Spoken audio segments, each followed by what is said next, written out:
I've always loved stories. I was 7 years old when I saw Wicked for the first time, and I was completely bitten by the bug. The story and the music moved me in ways that I had never felt before. I could feel each lyric of defying gravity throughout my body, and my heart bled for Elphaba and how misunderstood she was. I cared so deeply for these characters.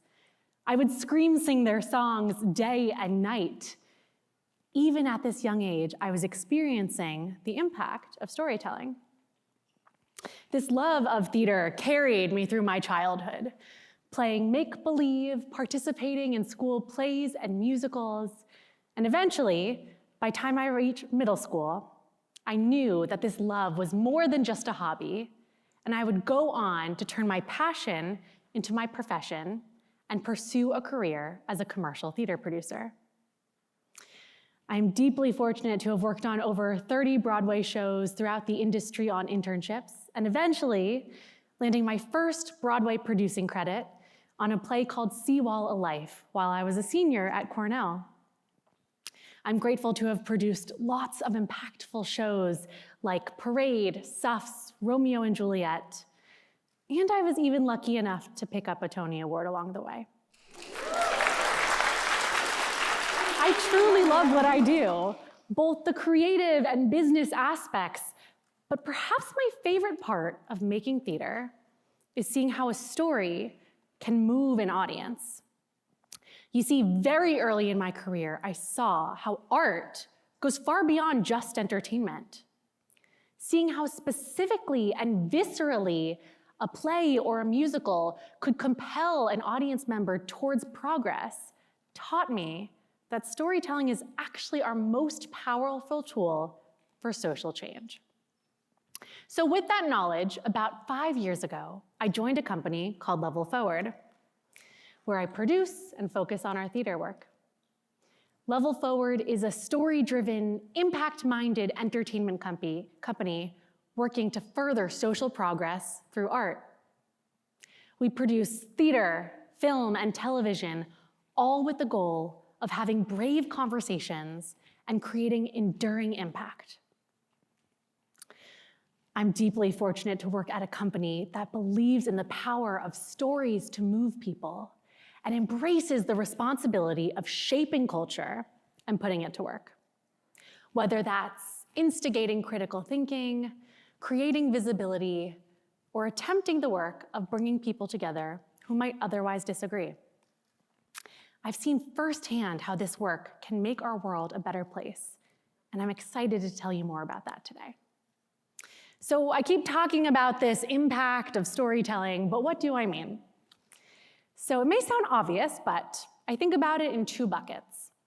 The first, stories that help us see ourselves or parts of our identities in ways that maybe we never thought possible before. Think a little girl watching a movie where the president is a woman.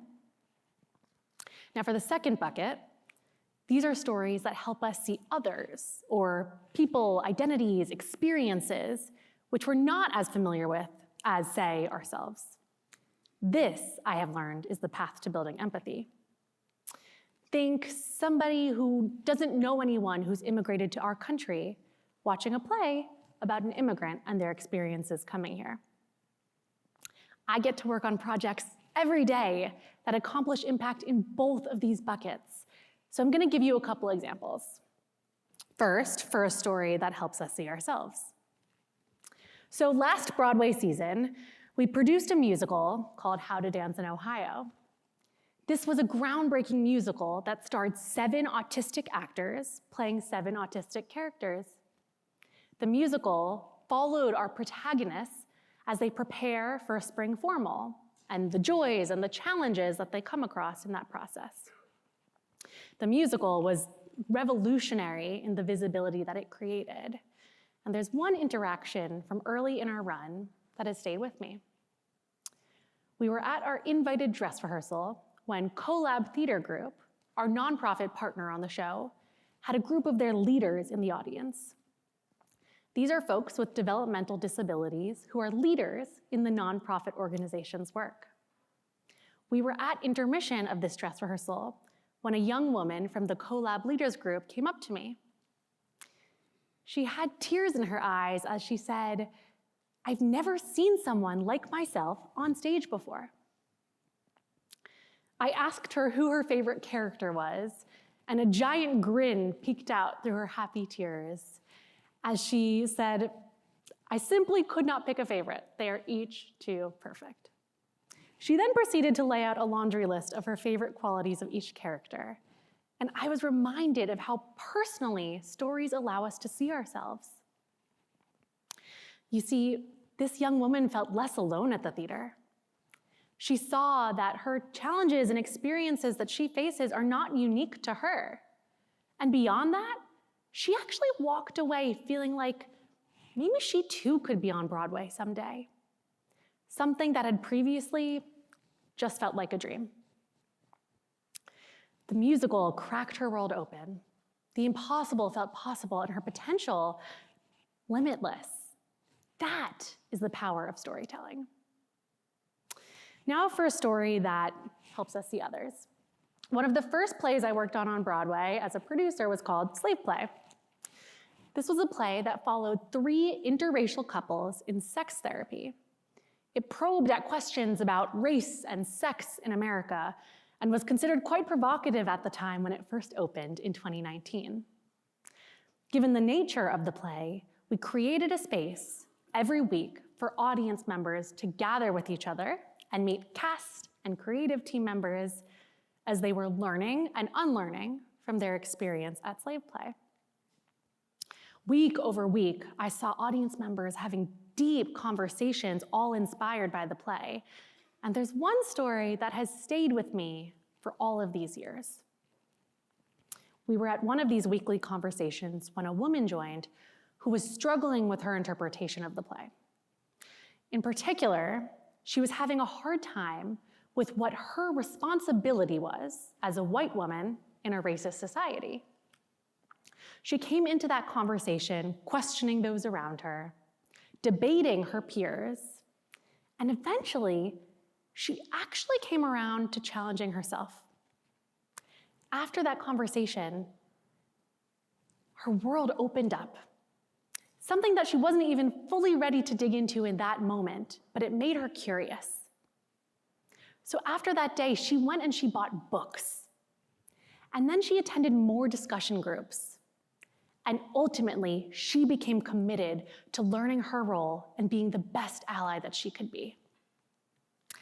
This story has stayed with me for all of these years because this woman's experience at the play and the ensuing conversation fundamentally shifted how she would walk through the world and show up for those around her. That felt pretty cool to me at the time, and it still does. It continues to be a reminder for me that stories are a tool to move progress forward. So, what is my point with all of this?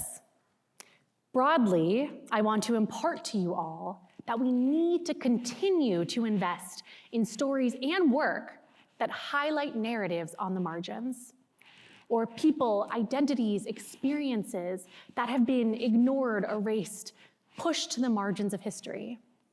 Investing in those stories will make our world a better place. But what can you do?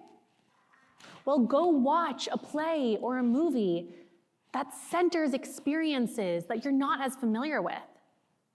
For example, if you don't think you know any trans people, find a series that centers a trans character.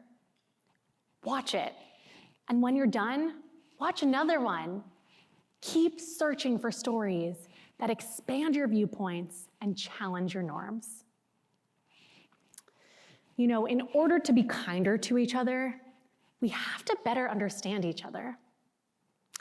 It would be easy for me to tell you about my experiences as a queer Jewish woman, but I'm not sure through my words alone you'd be able to have a meaningful understanding of what it's like for me to walk through the world with the intersection of my identities every day.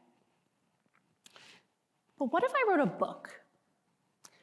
Or what if I made a short film about what it's like to walk down the street holding my wife's hand. The pit I get in my stomach every time a stranger walks by, not knowing what they're going to say or do. I believe that through those stories, you'd be able to have a deeper understanding, compassion, and even empathy for me. And moreover, the next time you meet someone with one or more of my identities, you may actually be able to have a deeper understanding and empathy for them too. And maybe you'd even be able to show up for them if they were in need. It's really hard to love what we don't know. And stories are our best way to know each other better. And if we know each other better, think of the possibilities that come of that. See, stories influence culture, which influences who we vote into office, what policies are enacted. Stories are a direct influence on the world that we live in. You know, I think back to how my 7-year-old heart bled for Elphaba in Wicked. In retrospect, I believe that story taught me about injustice, race, power imbalance, all at a very young age before I was even able to see it. I believe it was one of my first direct experiences with impactful storytelling. Who knew it would go on to inspire me to create stories and work to further their influence as my entire career and passion? So go watch a movie or a musical, share it with your friends and family, use it as a catalyst for conversation, and who knows, maybe those stories will help us change the world. Thank you.